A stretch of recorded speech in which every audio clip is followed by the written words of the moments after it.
How do everybody? Not done a video for a few days. Been very busy with work. Starting very early, finishing very late. But I've obviously been keeping up to date with the news. I'm not bothered doing a script or I'm not reading from anything. Just gonna ad lib it a bit. Just the state of the country at the moment is just absolutely insane, isn't it? You know, I mean, we're actually seeing the government, the actual government, and the speaker being coerced by the mob into the way that they're voting in Parliament, and like Labour getting the Speaker to go against all parliamentary precedent to sneak in their own amendment to what was essentially the SNP's bill.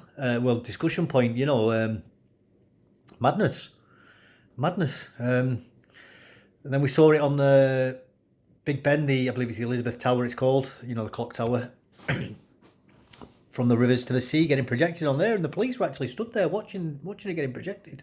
That's an actual crime, and they're not dealing with it. These people are becoming more and more emboldened. Multiple encroachments into council meetings. There was one in Walsall, I think, happened. It was in Walsall or Wolverhampton last Friday, I think that was, and then this week it's happened in Chorley. Well, fortunately though, one of the Tory councillors basically turned around and said, "This isn't Palestine, this is Chorley," and then started shoving them all out. And I don't live too far from Chorley, so I was very happy to see that, obviously, but it's just crazy. Absolutely madness. Absolute madness. And then we're getting all this. I'll read a few bits. I've got another. I've got some open here just to read from, but it's only a Twitter page, well, an X page. It's Martin Daubney, one of the GB news presenters. To do with immigration as well. So I'll read it off. I'll put the link in below for you so you can look at it yourself. But record high on migrant work visas issued last year. 3.4 million visas granted in 2023. 3.4 million. There was only supposed to be 1.7 million people emigrated here gross. So how the hell have they got 3.4 million? Something does not add up there, does it? Clearly. I mean, please, I'm not a mathematician, so please excuse me if I'm being my arithmetic's just thick, and I don't have enough fingers to count on, but that just does not make sense to me. Overseas work visas, 337,240. That 3.4 million is a plus 20% year on year. That's overseas worker visa was plus 20%, 26%, year on year. More than twice 2019.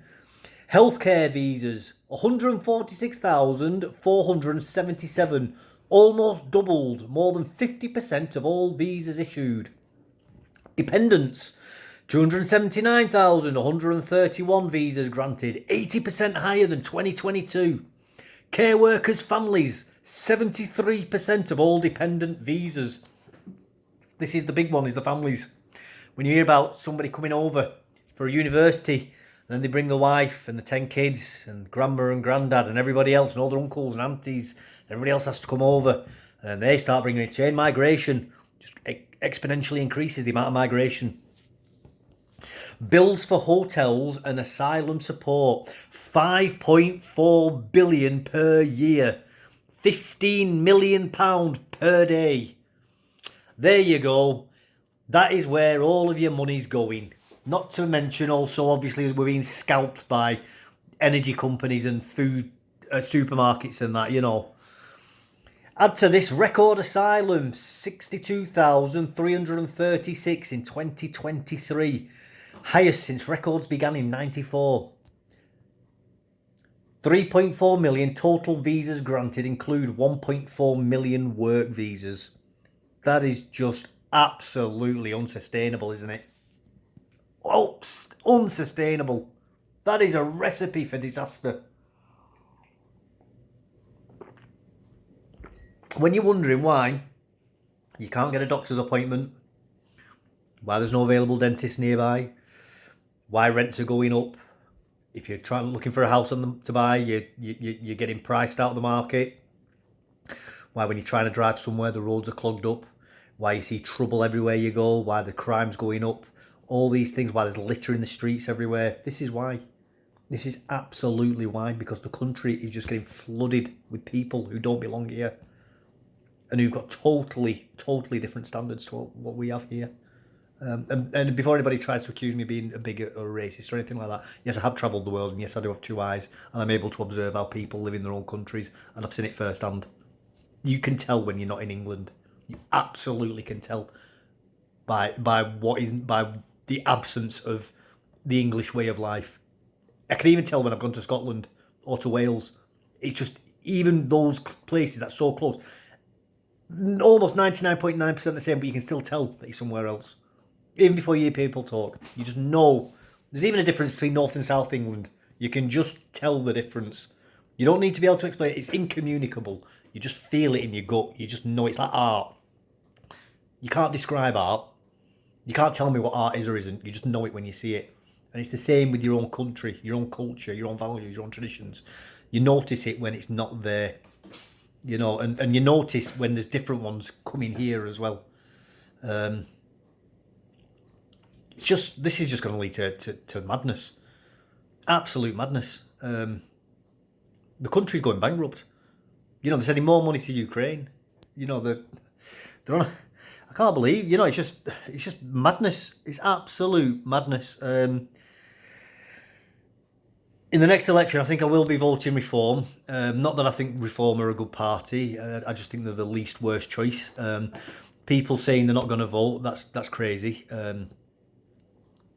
I do think Reform, though, are a containment, what is called containment, a containment party, as in the like establishment accepted. They won't stray too far from the beaten path, but it will at least smash the Tories. Even if they don't get into power, it will smash the Tories, and that is what we need at the moment: is the Tories smashing and breaking. So if we can just, in my opinion, anything that can be done to do that at this point, it's a long game that needs to be played, much longer than one general election cycle. You know, it's 2, 3, 4 election cycles. You know, this has taken a long time to get us to here. My entire life, this process is that, you know, I'm 40 years old, and it's been this process that we're in now has been at least 40 years happening, and it could be another 40 years to try and fix it. You know, so you've got to think long term like that. But by voting for a party like Reform, I'm not telling you to vote Reform, but by voting for a party like Reform, as an example, you at least break the Tories, and that will move what's called the Overton window. And the Overton window is a political term for where if you think of I don't know if you've seen it, but there's something called a political compass, which is a square, and you've got two lines, like you see with maths, with a grid on it, and you've got like left, right, and then authoritarian and liberal, so to speak, and you map things out on that. And the Overton window is where discussions can happen politically within the political compass, and the Overton window can grow and shrink as well. You know, to what it can encompass. So by voting for Reform, and even just getting it so the Tories are broken, even if Reform don't really get any seats, just break the Tories, the Overton window will shift more to what we want to discuss, and that will also allow more preferential parties that I and yourself may want to vote for to then start coming out of the woodwork and actually being able to gain traction, because it will just level the playing field, and that's how we've got to, in my opinion, that's how we've got to start thinking to move forward. But this just can't carry on. I won't be surprised if we start seeing Tories defecting to Reform soon as well. So don't be surprised if I don't know, people like say Jacob Rees-Mogg or Kemi Badenoch, or you know, who else is there, Suella Braverman. Don't be surprised if they start jumping ship and going over to Reform. I don't think many of them are actually true Tories, if I'm honest with you. Now they're not really people.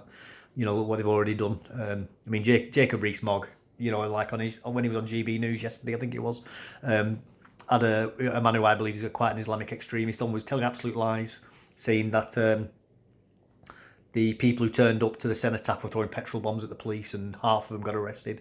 Absolute lies. Jacob Rees-Mogg did not challenge him at all. So, and he's also massive for open borders. Although he wanted Brexit, hats off to him. You know, give credit where credit due. His version of Brexit is Britain without borders. Everybody can come here. So he's a fair weather ally as far as I'm concerned. You know, he's a totally different type of Brexiteer to what I view Brexit as being, which is Fortress Britain. If I was to put it as a quick phrase, but you know, each to their own. Anyway, I'm going to leave it at that. It's coming up 10 minutes. I'll remember to put that link to that tweet for you down below, and I'll speak to you all later. And hopefully, I'll have a more structured video and possibly tonight, if not tomorrow. All right, thank you. Bye bye.